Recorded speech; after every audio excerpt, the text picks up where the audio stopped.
असं आहे की तिथे ना काही रस्त्यावर अनेक कुत्रे वावरतात आणि ते भटकी कुत्रे आहेत.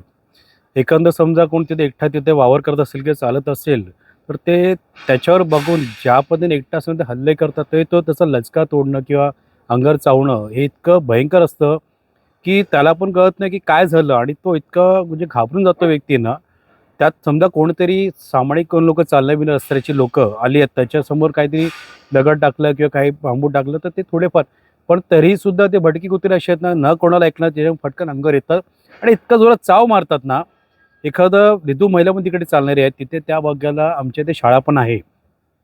जे लहान विद्यार्थी पण तिकडे. पण कसं आहे दिवसा-ढवळीनं जास्त क्राउड असल्यामुळे ते हल्ले करत नाही.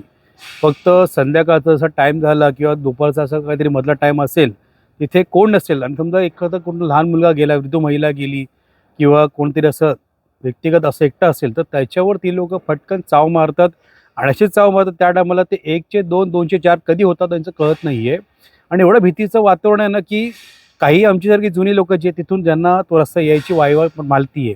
कसं जायचं, काय जायचं? त्याच्यामुळे आम्ही पण सुद्धा तो रस्ता कधी टाळतो.